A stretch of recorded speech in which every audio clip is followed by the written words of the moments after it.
दोस्तों फैसला देखने वास्ते इंतजार की सारी दुनिया बैठी है मेरे तरह जिस तरह मैं भी बैठा हाँ तो की फैसला करते हैं की बोंगे मारते हैं बरन जिन्नी डिस्कस हो रही टीवी ते जिन्ने बंदे तजिया लगा बैठे ने सारे रोंग तजिए कर रहे हैं मैं इन्होंने किसी नाल मुतफिक नहीं गा उन्होंने मकसद उस असैम्बली तोड़न का यह नहीं सीगा उन्होंने असैम्बली तोड़न का मकसद है सारी गेम करन दा गलत रूलिंग दे के सर्व करन दा मकसद की सी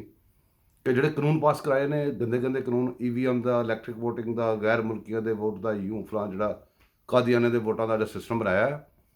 ਅਗਰ ਅਸੀਂ ਅਸੈਂਬਲੀ ਨਾ ਤੋੜੀ ਸ਼ਿਵਾਜ ਸ਼ਰੀਫ ਜਾਂ ਕੋਈ ਦੂਸਰਾ ਵਜ਼ੀਰ ਆਜ਼ਮ ਆ ਗਿਆ ਬਸ ਸਾਰਾ ਸਹੀ ਕਰਕੇ ਫਿਰ ਇਲੈਕਸ਼ਨ ਸਹੀ ਕਰਾ ਦੇਗਾ ਇਹਨਾਂ ਦਾ ਟਾਰਗੇਟ ਅਗਲੇ ਇਲੈਕਸ਼ਨ ਨੇ ਹੁਣ ਇਹ ਪਿਛਲੀਆਂ ਗੱਲਾਂ ਸਾਰੀਆਂ ਖਾ ਵੀ ਬੈਠੇ ਨੇ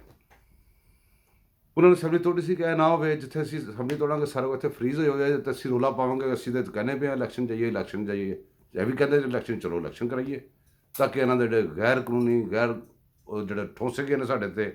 ਈਵੀਐਮ ਫਲਾਨਾ ਟਮਕਾਨਾ ਉਹਦੇ ਮੁਤਾਬਕ ਇਲੈਕਸ਼ਨ ਹੋਣ ਇਮਰਾਨ ਖਾਨ 2-2 ਅਕਸਰੀਅਤ ਲੈ ਕੇ ਵਾਪਸ ਆਵੇ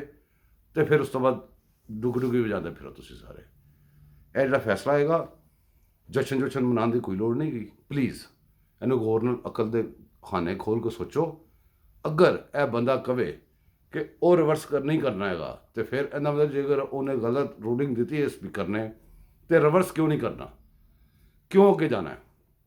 पिछे क्यों नहीं जाना है यह जान के लटका रहा सी काफ़ी दिन हो गए ने तो हुण बंदे के प्रैशर नाल हुण फैसला सुनाना पिया तो पहले तयशुदा सी यह गल मुक्की सी बंदयाल ने कि मैं प्रैशर असल रिलीज़ कराँगा तुहानूं इलैक्शनां ते देंगा मैं भी सच्चा तुसीं भी ठीक काम ही हो गया तो इमरान खान फिर आई जाएगा खुदा दा ना अखां खोलो थैंक यू।